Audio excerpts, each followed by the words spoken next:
Hello students, good morning. इस video के अंदर हम लोग चैप्टर नंबर 1 की बात कर रहे हैं। जो हमारा चैप्टर नंबर 1 है ना, उसी की आज की बात कर रहे हैं। चैप्टर नंबर 1 जो हमने चला रखा है, विद्युत क्षेत्र तथा आवेश, इलेक्ट्रिक फील्ड एंड चार्ज, उसके बारे में बात कर रहे हैं हम लोग। इस वीडियो के अंदर मैं आपको बताने जा रहा हूँ, जैसे सबसे पहले अभी तक हमने इस चैप्टर के अंदर 4 परिभाषाएं पढ़ ली, 4 डेफिनेशंस पढ़ ली, ठीक है। तो इस वीडियो के अंदर हम लोग बात कर रहे हैं आवेश क्या होता है, मीन्स चार्ज की डेफिनेशन, आवेश के गुणधर्म, मीन्स प्रॉपर्टीज ऑफ चार्ज। जहाँ चैप्टर की जो स्टार्टिंग है ना, वहाँ आपको लेके आया हूँ। अभी तो 4 इंपॉर्टेंट डेफिनेशंस थी, 4 इंपॉर्टेंट परिभाषा, वो हमने पढ़ ली। चलो शुरू करते हैं आज का पहला टॉपिक, आवेश। आवेश किसे कहते हैं? आवेश की जो परिभाषा है वो आपको कहीं नहीं मिलेगी एग्जैक्ट सही परिभाषा, ठीक है। What is charge? चार्ज की डेफिनेशन क्या है, उसके बारे में हम लोग बात कर लेते हैं इस वीडियो के अंदर। चार्ज की डेफिनेशन, उसकी प्रॉपर्टीज, मीन्स उसके गुणधर्म कौन कौन से हैं, ये सारी चीज़ें हम लोग पढ़ लेते हैं। तो देखो इसके अंदर सीधी सी बात, एक छोटी सी बात बताता हूँ मैं आपको कि ये मार्कर है, तो इससे क्या होगा, या तो आप लोग आकर्षित होोगे या प्रतिकर्षित होोगे, मीन्स या तो अट्रैक्ट होोगे या रिपेल होोगे। कैसे कि जैसे अगर मान लीजिए ये, अगर मान लो बेकार सा चल रहा है, यूँ फीका फीका चल रहा है, पुराना मार्कर है, तो हम लोग इससे प्रतिकर्षित होंगे, रिपेल होंगे। लेकिन ये अच्छा चल रहा है, थोड़ा नया है, तो हम लोग क्या होंगे, इससे आकर्षित होंगे, मीन्स अट्रैक्ट होंगे। तो कोई जरूरी नहीं है कि फिजिक्स की टर्म में ही चार्ज की डेफिनेशन लिखी जाए, आवेश की परिभाषा लिखी जाए, ठीक है। तो इसकी सिंपल सी एक डेफिनेशन ये है, सबसे जनरल डेफिनेशन, कि आवेश किसी पदार्थ का या किसी वस्तु का या किसी द्रव्य का वह गुण होता है जो दूसरी वस्तुओं को अपनी ओर आकर्षित या प्रतिकर्षित करता है, उसे हम क्या कहते हैं, आवेश।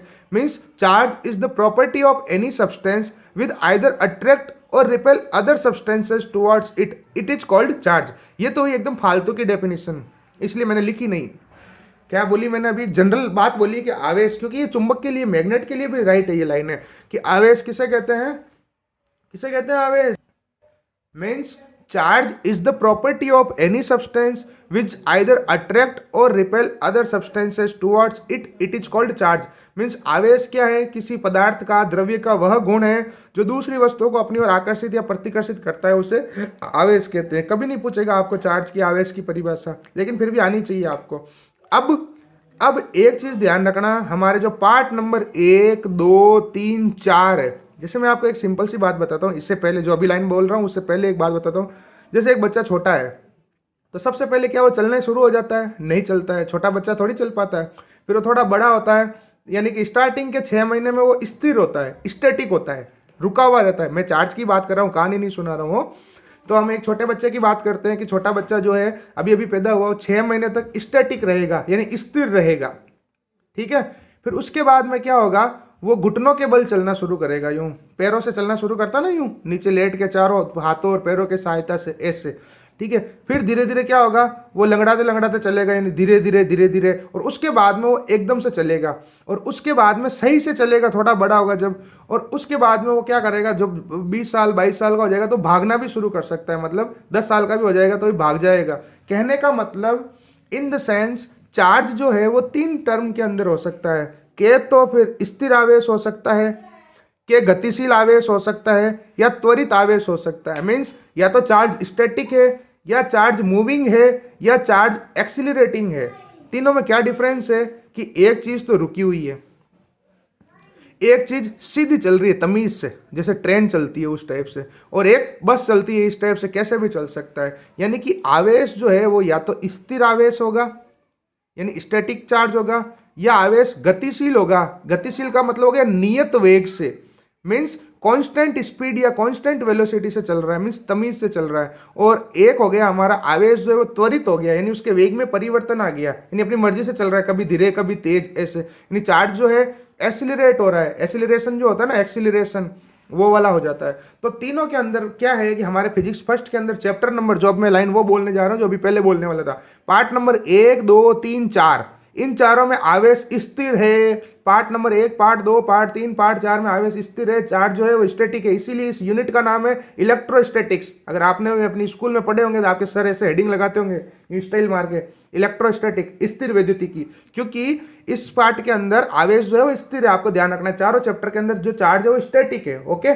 5 और छठे पार्ट में क्या होगा, वो मतलब छोटा बच्चा जो अभी मैंने आपको जो कहानी सुनाई थी, घुटने के बल चलता है, उस कंडीशन में होगा। यानी हमारी मर्जी होगी तो हम उसको चलाएंगे, हमारी मर्जी होगी तो हम उसको रोक लेंगे, आवेश को, चार्ज को। और 6, 7, 8, 9, 10, सॉरी 7, 8, 9, 10, 7, 8, 9, 10, उनमें जो है आवेश गतिशील होगा, चार्ज डायनेमिक होगा, या चार्ज इन मोशन, चार्ज जो है मूवमेंट करेगा लेकिन तमीज से चलेगा, मीन्स एक नियत वेग से गति करेगा, मीन्स एक कांस्टेंट स्पीड से चलेगा, ठीक है। और उसके बाद में 11 से लेके 16 पार्ट तक आवेश है ही नहीं, 11वां वो लेंस कानून का है, आगे सब ठीक है।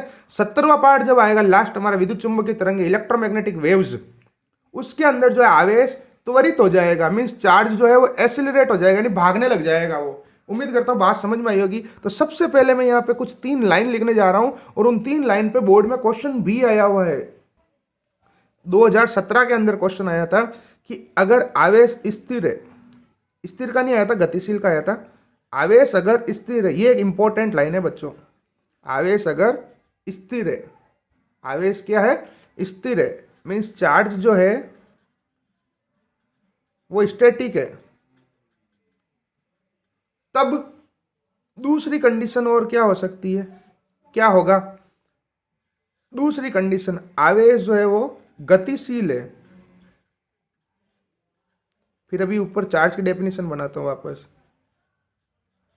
यानी चार्ज जो है वो मूविंग है, मूविंग चार्ज, लेकिन मूविंग भी कैसे है, नियत वेग या नियत चाल से, नियत वेग से गतिशील है, ओके, मीन्स कांस्टेंट स्पीड से या कांस्टेंट वेलोसिटी से चल रहा है वो। और तीसरा हो गया हमारा, ये सेकंड नंबर वाले जो है ना, ये क्वेश्चन बोर्ड के अंदर आया था, अभी बताता हूँ क्या आया था। और तीसरा हो गया आवेश जो है वो त्वरित हो जाएगा, मीन्स चार्ज जो है वो एक्सीलरेट हो जाएगा।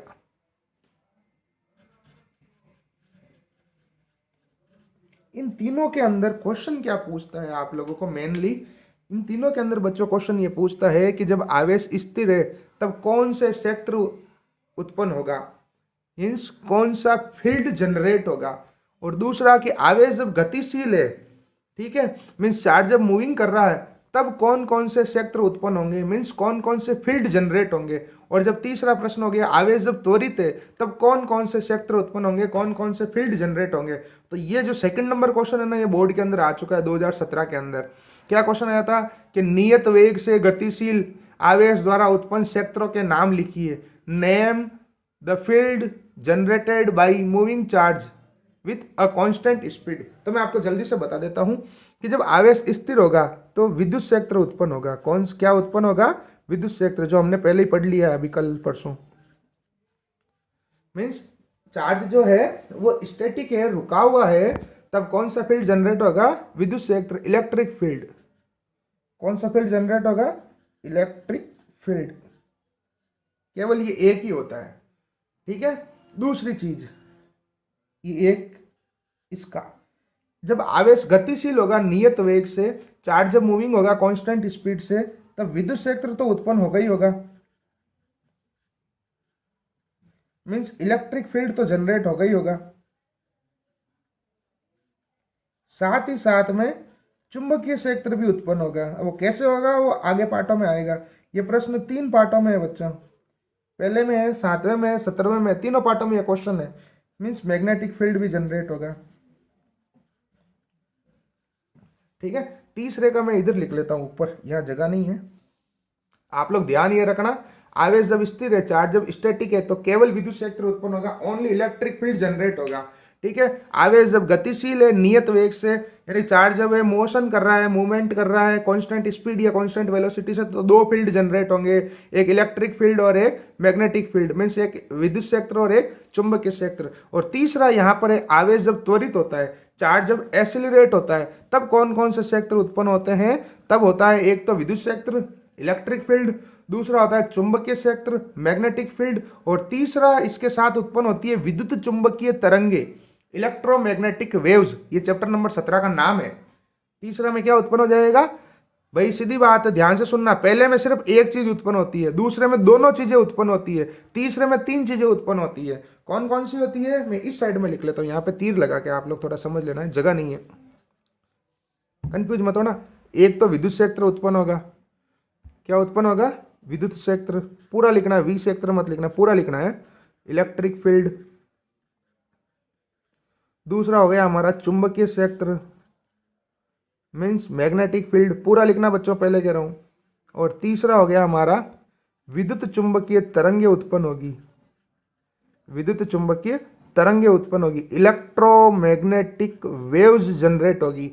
जब मैं पीडीएफ नोट्स भेजूंगा ना, उसमें ये पूरा नाम लिख दूंगा, वैसे यहाँ से लिख लेना आप, इलेक्ट्रोमैग्नेटिक वेव, विद्युत चुंबकीय तरंगे, मैं लिख लेता हूँ लोग, विद्युत चुंबकीय तरंगे तो तुम लोग लिख ही लेना, इलेक्ट्रोमैग्नेटिक वेव्स जनरेट होगी। और इसी के आधार पर परिभाषा भी है आवेश की, चार्ज की जो डेफिनेशन है ना, वो इसी बेसिस पे दी गई है। तो कुल मिला के मोरल ऑफ द स्टोरी, अभी तक हमने 3 प्रश्न पढ़े, सीधी सीधी बात, मोटी बात, कि आवेश जब स्थिर होगा तो कौन सा क्षेत्र उत्पन्न होंगे, विद्युत क्षेत्र उत्पन्न होगा, खत्म। चार्ज जब स्टैटिक होगा तो कौन सा फील्ड जनरेट होगा, इलेक्ट्रिक फील्ड, खत्म कहानी। दूसरा, चार्ज जब मोशन में होगा, यानी मूविंग चार्ज होगा, यानी कांस्टेंट स्पीड से चल रहा है, यानी नियत वेग से गतिशील आवेश है, तो कौन कौन से क्षेत्र उत्पन्न होंगे, तो भाई विद्युत क्षेत्र उत्पन्न होगा, क्या चुंबकीय क्षेत्र उत्पन्न होगा, मीन्स इलेक्ट्रिक फील्ड जनरेट होगा एंड मैग्नेटिक फील्ड, ये 2 नाम लिखना है। तीसरे में आवेश जब त्वरित होता है तब कौन कौन से क्षेत्र उत्पन्न होते हैं, 3 होते हैं, विद्युत क्षेत्र, चुंबकीय क्षेत्र और विद्युत चुंबकीय तरंगे उत्पन्न होती है। मींस चार्ज जब एक्सेलरेट होता है तब कौन कौन से फील्ड जनरेट होते हैं, इलेक्ट्रिक फील्ड, मैग्नेटिक फील्ड और इलेक्ट्रोमैग्नेटिक वेव जनरेट होती है। इसके हिसाब से जो आवेश की परिभाषा अब मैं बनाता हूं, तो अब इसकी परिभाषा बन जाएगी। पहले तो वो फालतू वाली लाइन लिखनी पड़ेगी, कौन सी वाली, कि क्या लिखनी पड़ेगी हमको आवेश की परिभाषा के अंदर, कि जो अभी मैंने बोली थी स्टार्टिंग में, कि आवेश जो है किसी द्रव्य का या पदार्थ का वह गुण होता है जो दूसरी वस्तुओं को अपनी ओर आकर्षित या प्रतिकर्षित करता है। Means charge is the property of any substance which either attract और repel other substances towards it, it is called charge. एक तो ये डेफिनेशन हो गई। इसके अलावा यहां पे लिखी हुई किताब के अंदर देखो, मैं आपको दिखाता हूं, ये देखिए यहाँ पे ऊपर ही ऊपर, हमेशा बुक पढ़ा करो, यहाँ साफ साफ लिखा हुआ है, यद्यपि आवेश की कोई सहज परिभाषा नहीं दी जा सकती है, मीन्स चार्ज की वैसे तो कोई डेफिनेशन नहीं है, लेकिन फिर भी हम ये कह सकते हैं कि किसी द्रव्य पर आवेश एक ऐसा लक्षण या ऐसा गुण होता है जिसके कारण वह विद्युत एवं चुंबकीय क्षेत्र उत्पन्न करता है तथा इनका अनुभव करता है। इसको इंग्लिश में बोलेंगे तो हम लोग ये कह देंगे, आप लोग वो नोट्स वाली, वो मैंने पीडीएफ भेजा ना आपको, मतलब जो बुक का पीडीएफ, उसमें इंग्लिश में लिखा हुआ है, उसमें इंग्लिश में ये लिखा हुआ है कि वैसे तो चार्ज की कोई एग्जैक्ट डेफिनेशन नहीं हो सकती, लेकिन फिर भी अगर हम बात करें तो चार्ज जो है एक किसी भी सब्सटेंस का या मैटर का ऐसी प्रॉपर्टी होती है जो इलेक्ट्रिक फील्ड और मैग्नेटिक फील्ड को जनरेट करती है। क्या करती है, इलेक्ट्रिक फील्ड और मैग्नेटिक फील्ड को जनरेट करती है और उसको एक्सपीरियंस करती है। देखो ये यहीं से तो चीजें आई, ये रहे विद्युत क्षेत्र, चुंबकीय क्षेत्र, सब नीचे लिखे हुए, इलेक्ट्रिक फील्ड, मैग्नेटिक फील्ड। तो वैसे तो चार्ज की कोई डेफिनेशन नहीं है, लेकिन अगर हम लिखना चाहें तो क्या लिख सकते हैं कि भाई, पहले मैं इसको हिंदी में लिख लेता हूं, आवेश किसी पदार्थ का या द्रव्य का, द्रव्य का मतलब होता है शुद्ध पदार्थ, किसी द्रव्य का वह गुण जो दूसरी वस्तुओं को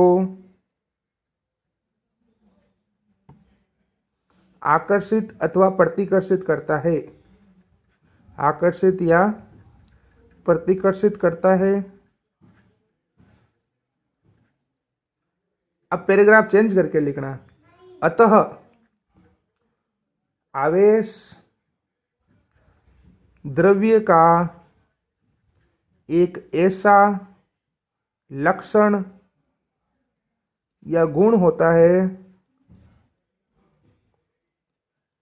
जिसके कारण वह विद्युत क्षेत्र तथा चुंबकीय क्षेत्र, पूरा लिखना है, ये शॉर्ट में मत लिखना, चुंबकीय क्षेत्र उत्पन्न करता है तथा इनका अनुभव करता है।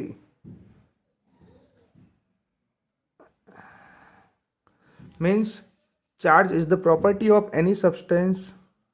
Charge is the property of any substance which either attract or repel other substances. बस एक तो ये हो गई. It means charge is the property. It means charge is the property of matter which generate electric field and magnetic field. Electric field and magnetic field. बस ये हो गई डेफिनेशन इसकी. उम्मीद करता हूँ सबको समझ में आ गया होगा ये वाला पोर्शन पूरा.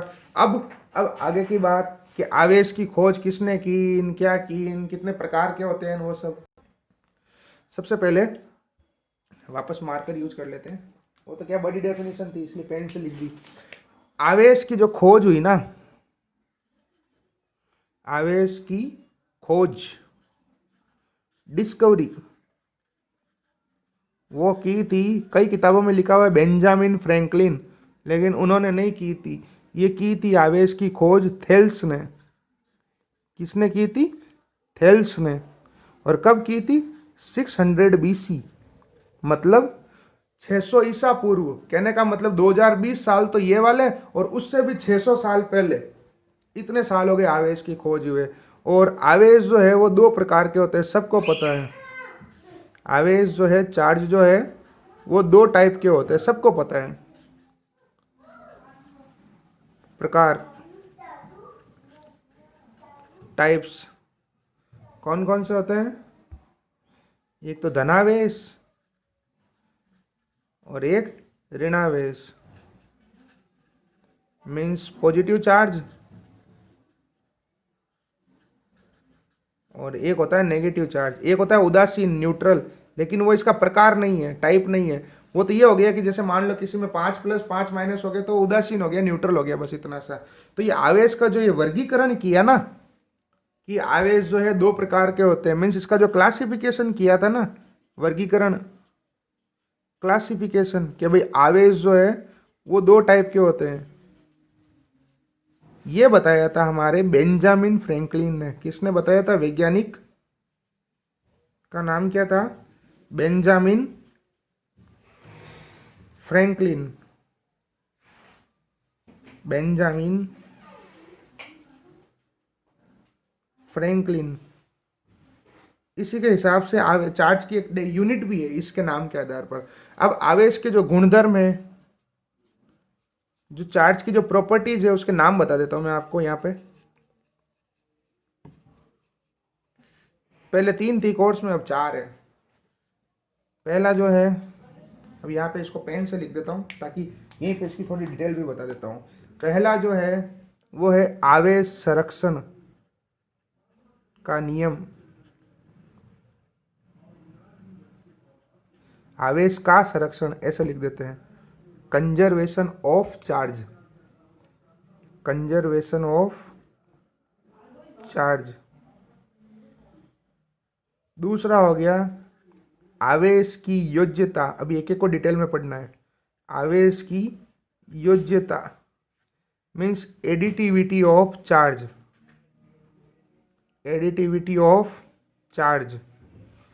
तीसरा हो गया हमारा आवेश का क्वांटीकरण. इंपॉर्टेंट है ये तीसरा वाला, quantization of charge. Quantisation of charge. और चौथा है हमारा अगेन इंपॉर्टेंट, आवेश की निश्चरता. आवेश की निश्चरता means invariance of charge. Invariance of charge. ये 4 प्रॉपर्टीज है बच्चों, नाम है.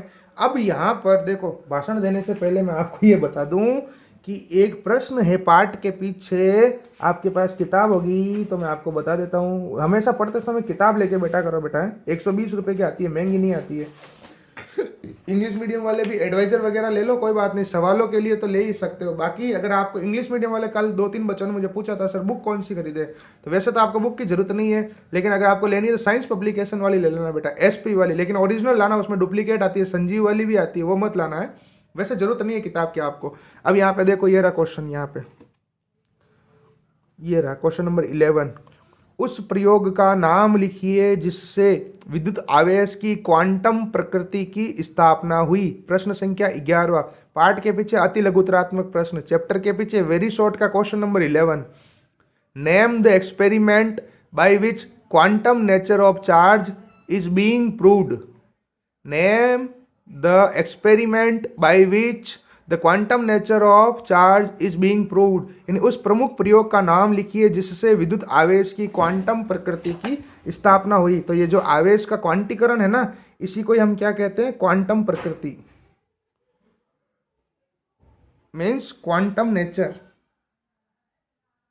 अब इसकी डिटेल बताने से पहले मैं आपको बता देता हूं इस क्वेश्चन का आंसर क्या होगा।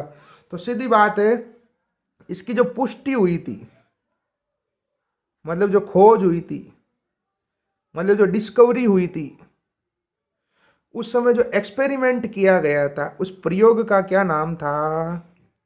एक्सपेरिमेंट का नाम था, सरप्राइज है आप लोगों के लिए, मिलिकन तेल बूंद प्रयोग।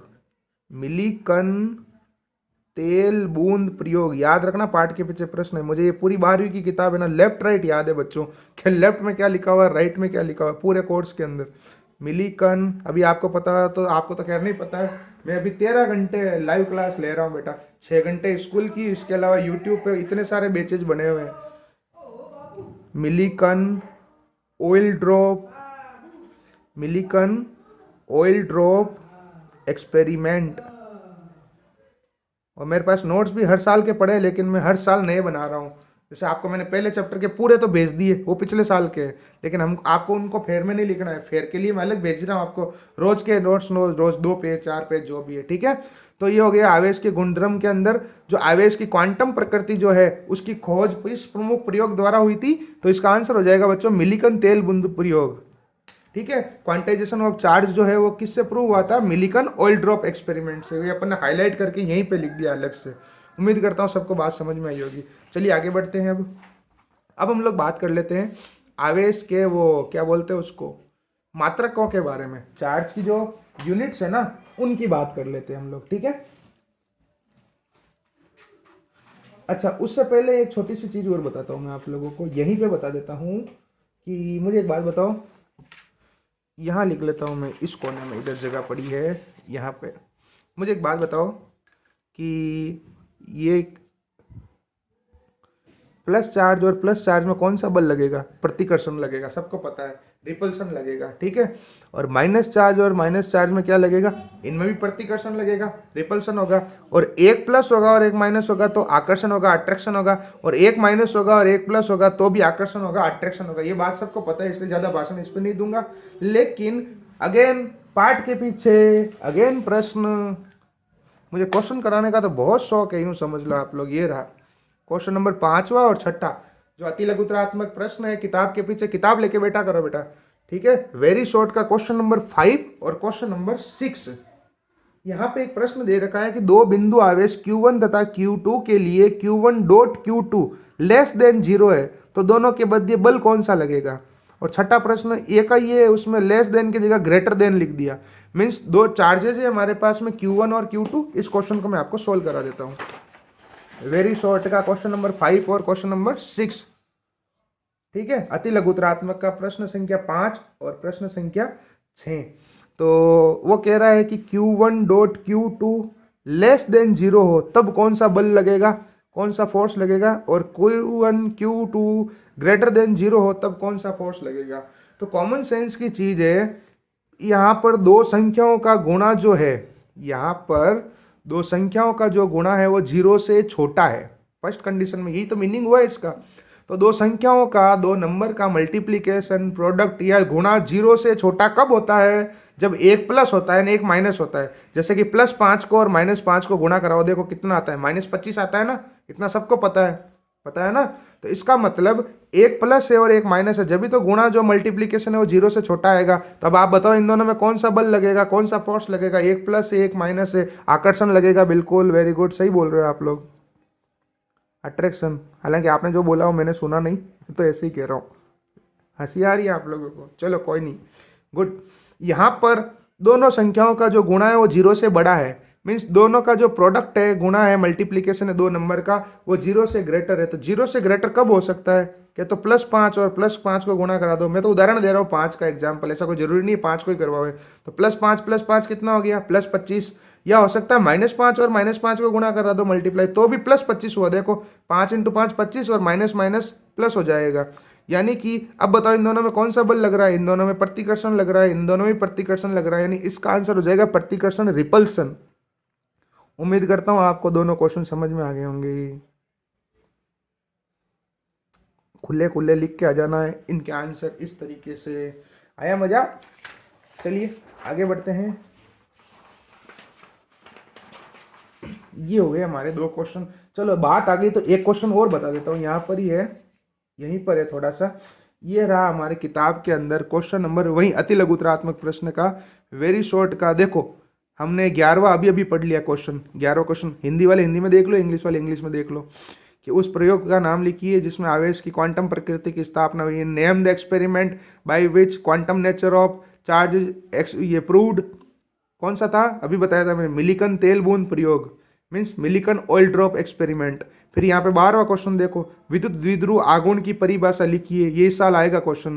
यानी इलेक्ट्रिक डाइपोल मूवमेंट की डेफिनेशन लिखिए, ये मैंने कल सिखाई थी आपको 20 मिनट के वीडियो में। कल का जो आया था ना इस चैप्टर का, एक ही डेफिनेशन, वो लाइव क्लास के अंदर। अगर किसी ने नहीं देखा हो तो वो लिंक पड़ा है बेटा व्हाट्सएप ग्रुप के अंदर, कल वाला ले लेना, आप वहां से देख लेना। लाइव वाले को भी आप बाद में देख सकते हो, कोई दिक्कत नहीं है। लेकिन यहाँ पर ये 13वां क्वेश्चन क्या पूछ रहा है भाई, आदर्श विद्युत द्विध्रुव की शर्त लिखिए, means give the condition of ideal electric dipole. अब ये साला नया क्या नाम आ गया, समझ में आया सवाल आपको? हमने तो विद्युत द्विध्रुव पढ़ा था, इलेक्ट्रिक डाइपोल पढ़ा था। यहाँ ये भाई साहब कह रहे हैं कि आइडियल इलेक्ट्रिक डाइपोल की कंडीशन लिखो, मीन्स आदर्श विद्युत द्विध्रुव की शर्त लिखो। तो मैं बता देता हूँ आपको ये क्या रामायण है आदर्श विद्युत द्विध्रुव की। आदर्श विद्युत द्विध्रुव के बारे में बता देता हूँ।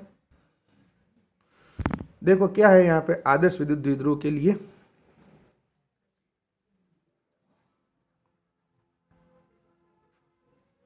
ये कहानी क्या है ये बता देता हूँ। ये और आज ये जितने छोटे प्रश्न करवाए ना, सब आप कॉपी में करोगे, फेयर कॉपी में, ठीक है? वैसे मैं ही लिख के भेज दूंगा, आप समझ लेना, लेकिन करने हैं आपको। आइडियल इलेक्ट्रिक डाइपोल की कंडीशन क्या होती है। और बच्चों इन क्लासेस को बिल्कुल भी मजाक में मत लेना, टाइम बहुत कम बचा है, सीरियसली मैं आपको कह रहा हूँ, ठीक है? और आप लोग पैसे दे के पढ़ रहे हो, फ्री में नहीं पढ़ रहे हो, इसलिए प्लीज़ मेहनत करना है भाई। ऐसा नहीं हो कि आपके पेरेंट्स के सामने हमारी इज्जत खराब हो जाए कि सर आपने तो पैसे भी लिए और मेरे बच्चे के नंबर भी नहीं आए। अब सब कुछ आपके हाथ में, मेरी तरफ से मैं पूरी कोशिश कर रहा हूँ, पूरी मेहनत कर रहा हूँ, अब आपके हाथ में। धीरे धीरे देखा हम लोग, बहुत मजा आएगा। कल मैंने आपको पूरे कोर्स के नियम भेजे थे, वो वीडियो में तो साफ नहीं थे, वो छोटा सा दिख रहा होगा, लेकिन जो PDF भेजा था ना वो आप डाउनलोड कर लेना। 18 नियम है पूरे कोर्स के, रोज का एक। जैसे 10वीं क्लास में संस्कृत में श्लोक याद करते थे ना, उस टाइप से उनको याद करना शुरू कर दो, रोज का एक। मतलब 5-7 नियम, 5-7 रोज हर साल बोर्ड के अंदर आते हैं। और इस बार तो लॉकडाउन है तो इसलिए ज्यादा आएंगे, देखना मैं आपको कह रहा हूँ, मजा आ जाएगा आपको। और उनमें नंबर तभी मिलेंगे जब आप एग्जैक्ट चीज लिखोगे, भाषण लिखोगे नंबर नहीं मिलेंगे। तो उसका PDF जो है ना, पूरे कोर्स के जो नियम कल जो मैंने भेजा था, नहीं हो तो मेरे से वापस ले लेना, ठीक है? तो उसको आप पढ़ना जरूर, याद करना, रोज का एक याद हो जाएगा आपको, पूरे कोर्स के जितने भी नियम है। चलिए, आदर्श विद्युत द्विध्रुव, आइडियल इलेक्ट्रिक डाइपोल, इसके अंदर क्या होता है मैं यहाँ समझा देता हूँ, इधर इसका एग्जैक्ट आंसर ही लिख दूंगा। इसकी शर्त क्या होगी, जैसे P का सूत्र क्या है भाई, 2AQ, P बराबर 2AQ। तो मुझे एक बात बताओ, मान लिया जाए कि 5 × 5 25 हो रहा है, लेकिन मुझे लाना तो 25 ही है, लेकिन मैं यहाँ पर क्या 1 × 25 नहीं लिख सकता?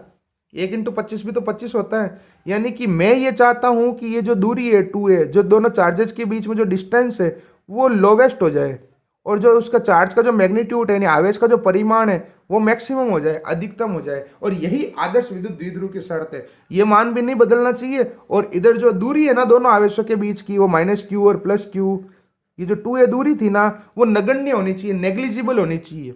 और ये जो चार्ज है ना बहुत बड़ा होना चाहिए, आवेश का जो परिमाण है ना वो अति उच्च होना चाहिए। ठीक है, यही आदर्श विद्युत द्विध्रुव की शर्त है। तो इसकी शर्त सीधी मैं आपको लिख रहा हूं, इसका जो आंसर है कंडीशन का वो ये है, first 2a tends to 0, 2a तीर लगा के 0, और q tends to infinite, means आवेशों के बीच की दूरी, आवेशों के बीच की दूरी नगण्य, और आवेशों का परिमाण अति उच्च। और वैसे वेरी शॉर्ट के क्वेश्चंस के आंसर आपकी किताब में भी लिखे हुए हैं, मीन्स नेग्लिजिबल डिस्टेंस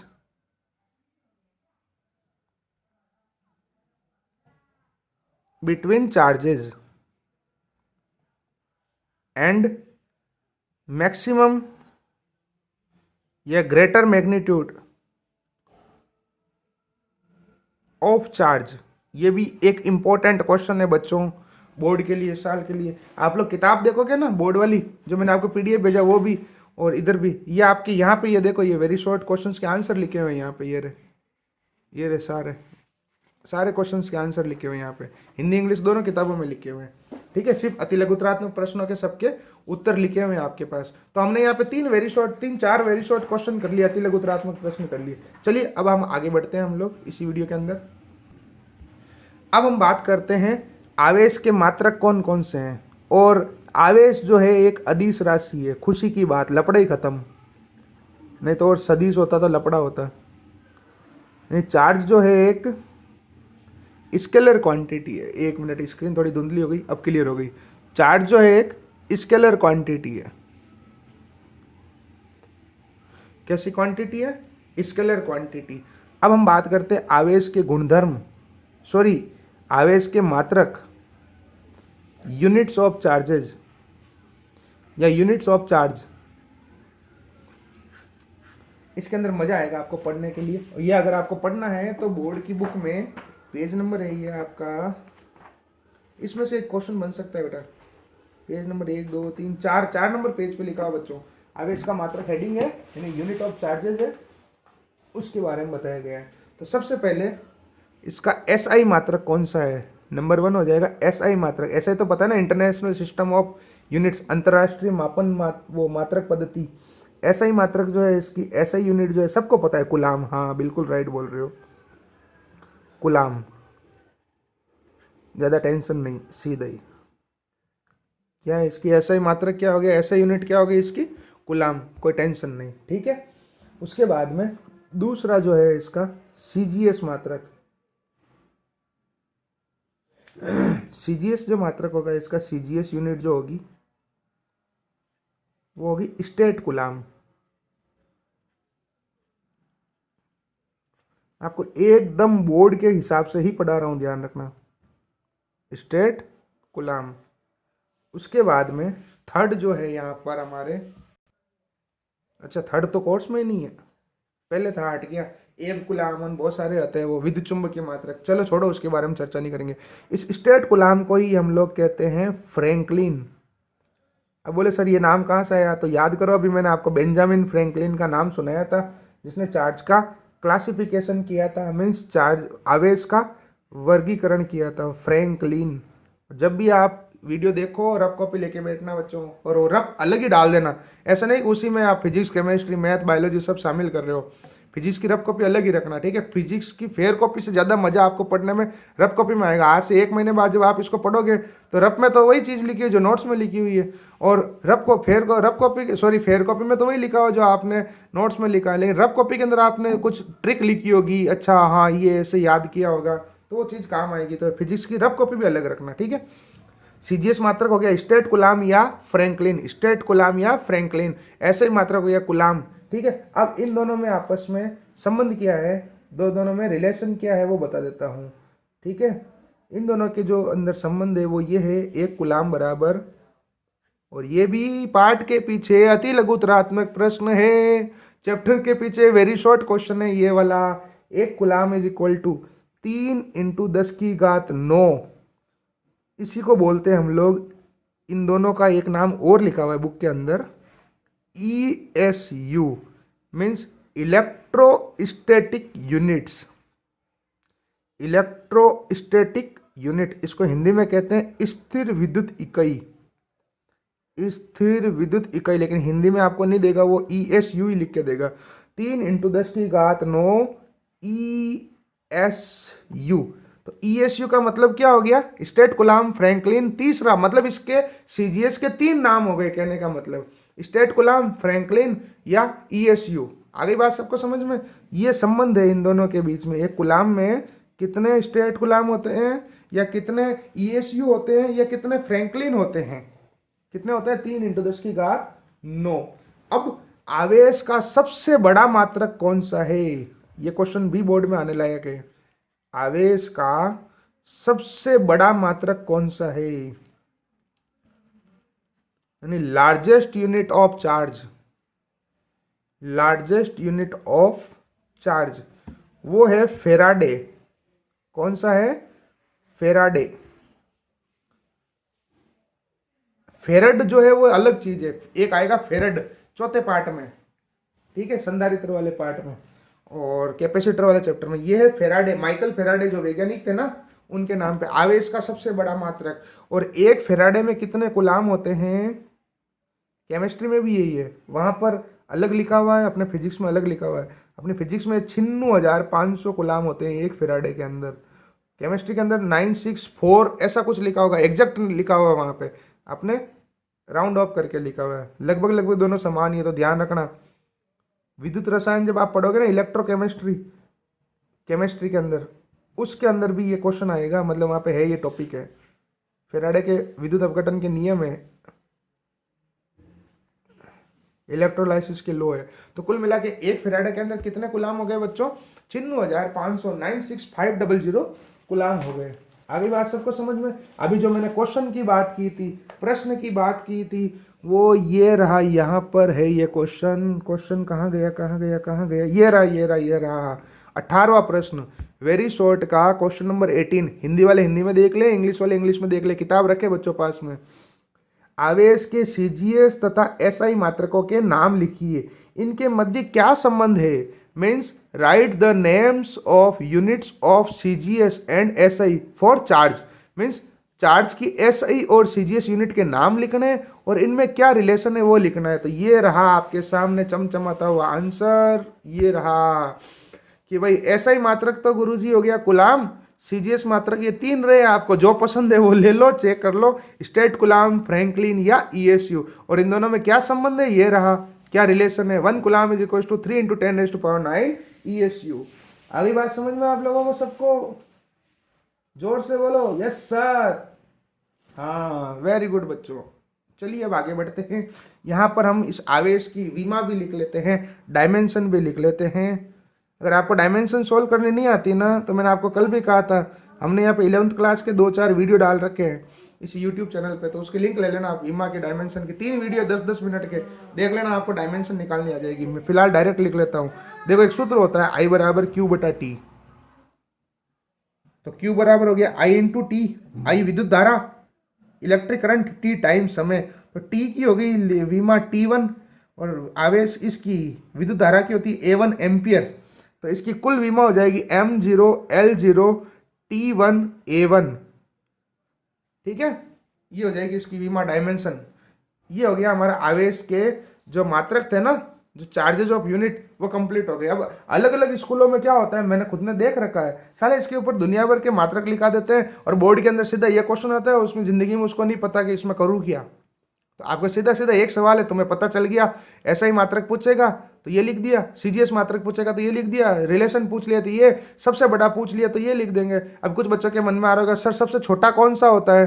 तो बच्चों सबसे छोटा कौन सा होता है, किसी को पता है क्या? क्वार्क होता है, क्वार्क। ठीक है, और वो होता है एक क्वांटम आवेश के बराबर। और एक क्वांटम आवेश का मान होता है, सबको पता होगा, 1.6 × 10⁻⁻19 कुलाम। एक क्वांटम आवेश का मान कितना होता है? 1.6 × 10⁻⁻19 कुलाम। ये भी यही लिख लेता हूँ साइड में। एक क्वांटम आवेश, हालांकि ये क्वांटीकरण के अंदर आएगा, वैसे एक क्वांटम आवेश मीन्स 1 क्वांटम चार्ज, इसकी जो वैल्यू होती है वो आवेश के बराबर होती है 1.6 इंटू 10⁻⁻19 कूलाम, 1.6 इंटू 10⁻⁻19 कूलाम। ये याद रखना, ये याद क्यों रखना ये याद क्यों रखना, क्योंकि ये रहा पहला क्वेश्चन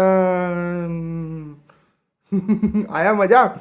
एक क्वांटम आवेश का मान लिखिए, पहला प्रश्न, शुभारंभ यहीं से हो रहा है। Right the value of 1 quantum charge.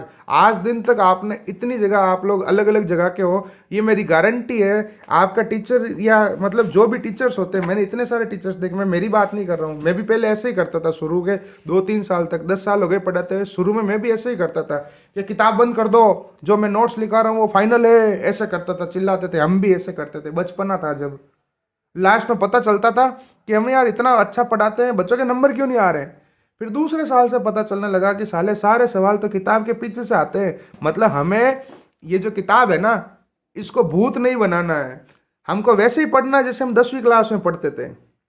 10वीं क्लास में कैसे पढ़ते थे, नोट से थोड़ी ना पढ़ते थे, किताब से पढ़ते थे, और उसके बाद में पाठ के पीछे वाले सवाल करते थे कि नहीं करते थे, एग्जाम्पल्स करते थे। ये क्वेश्चन भी इस बार आएगा, ये पेज नंबर 63 है। ये देखो, ये मेरा फेवरेट क्वेश्चन है। इसका आंसर आता है 3 और 6। ये आ रहा भाई, 3 और 6, ये 3 इधर और 6 इधर कहीं आएगा, यहाँ कहीं आएगा अभी 6। ठीक है, मुझे क्वेश्चन देखते ही पता चल जाता है बच्चों। ऐसे आपको भी याद होनी चाहिए किताब, तो आपको टेंशन लेने की जरूरत नहीं है इस किताब को। अब ये प्रॉब्लम क्या है यहाँ पे इस किताब की, कि किताब आपको समझ में नहीं आती है, तो इसके लिए हम लोग कोर्स करवा रहे हैं आपको। फिजिक्स, केमिस्ट्री, ये चीज़ें सेल्फ समझ में नहीं आती है, तो जो कंटेंट है वो मैं पढ़ा रहा हूँ आपको। जो पीछे वाले प्रश्न हैं वो आपको देखते रहने हैं। जैसे आज जितने क्वेश्चन हो गए उनको टिक कर देना, हाँ ये हो गया, ये हो गया, ये हो गया, ये हो गया, क्योंकि इस बार आपको पता है ऑब्जेक्टिव क्वेश्चन भी आएंगे, MCQ आएंगे, अबस अदर वाले क्वेश्चन आएंगे इस साल बोर्ड के पेपर में। मैंने एक वीडियो बना रखा है क्या क्या क्वेश्चन आएंगे। तो बड़े क्वेश्चन कम आएंगे, छोटे क्वेश्चन आएंगे, अथवा वाले आएंगे ज़्यादा। वो 15 जनवरी के बाद में बोर्ड अपना मॉडल पेपर जारी करेगा, जब मैं आपको बता दूंगा। उम्मीद करता हूँ आज की क्लास आपको बहुत अच्छी लगी होगी, मजा आया होगा। शाम तक आपको 11th चैप्टर का भी वीडियो अपलोड कर दूंगा, वो सरल सूक्ष्मदर्शी जो चल रहा है ना, सिंपल माइक्रोस्कोप का, वो वाला। ओके, एक बार फिर से 2 मिनट बता देता हूँ आपको कि आज की क्लास में हमने क्या क्या पढ़ा। आज की क्लास में हमने पढ़ा सबसे पहले आवेश चार्ज के बारे में, यहाँ से शुरू की थी हमने आज की कहानी।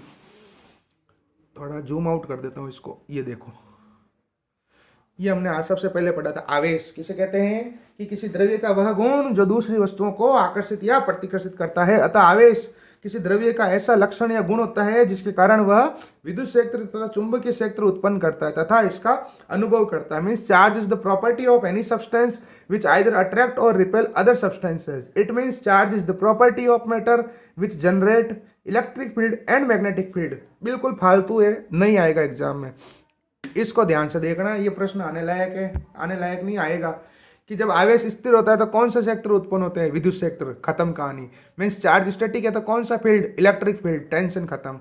दूसरा, आवेश जब गतिशील है नियत वेग से, यानी चार्ज जो है मूविंग है कांस्टेंट स्पीड से, तो कौन सा क्षेत्र, विद्युत क्षेत्र और चुंबकीय क्षेत्र, electric field and magnetic field. उसके अंदर आवेश त्वरित है, मीन्स चार्ज एक्सेलरेटिंग हो रहा है, तो कौन कौन से 3, विद्युत क्षेत्र, चुंबकीय क्षेत्र और विद्युत चुंबकीय तरंगे। Means electric field, magnetic field and electromagnetic wave generate होगी। ये हो गया फर्स्ट पेज हमारा। उसके बाद हम आए थे इधर कि आवेश की जो खोज है वो किसने की थी, डिस्कवरी थेल्स ने की थी। वो थेल्स प्रमेय वाला नहीं है, वो दूसरा थेल्स है। 600 ईसा पूर्व में। आवेश 2 प्रकार के होते हैं, चार्ज जो 2 टाइप के होते हैं, धनावेश, ऋणावेश, पॉजिटिव, नेगेटिव। क्लासिफिकेशन जो है, वर्गीकरण, वो वैज्ञानिक किसने किया था, बेंजामिन फ्रैंकलिन ने किया था। फिर इसके बाद में प्लस प्लस में प्रतिकर्षण, माइनस माइनस में प्रतिकर्षण, प्लस माइनस में आकर्षण, माइनस प्लस में आकर्षण। ठीक है, नहीं, प्लस प्लस में रिपल्सन, माइनस माइनस में रिपल्सन, प्लस माइनस में अट्रैक्शन, माइनस प्लस में अट्रैक्शन। फिर गुणधर्म, प्रॉपर्टीज, 4 प्रॉपर्टी या नाम याद कर लेना। कई बार 2 एक नंबर में ऐसा ही प्रश्न देता है, कोई 2 गुणधर्म के नाम लिखिए, मीन्स प्रॉपर्टीज के नाम बताओ। तो आवेश का संरक्षण, आवेश की योज्यता, आवेश का क्वांटीकरण, आवेश की क्वांटीकरण नहीं हो, आवेश का क्वांटीकरण, ये गलत लिख दिया मैंने यहाँ पे। चार्ज जो है वो जेंट्स है ठीक है। और आवेश की निश्चरता means conservation of charge, additivity of charge, quantisation of charge, invariance of charge. अब यहाँ पर एक प्रश्न अलग से कल के वीडियो में ये आएगा, इन चारों की डिटेल आएगी, ठीक है।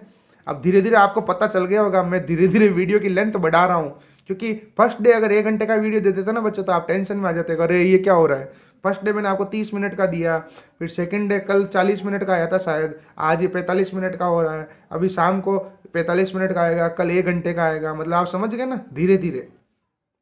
और इसकी जो ये प्रश्न इंपॉर्टेंट हो गया कि इसकी जो खोज है, पुष्टि है, वो किस प्रमुख प्रयोग द्वारा हुई थी, मिलिकन तेल बूंद प्रयोग द्वारा हुई थी। यानी डिस्कवरी जो है किस एक्सपेरिमेंट से हुई थी, मिलिकन ऑयल ड्रॉप एक्सपेरिमेंट से, ठीक है।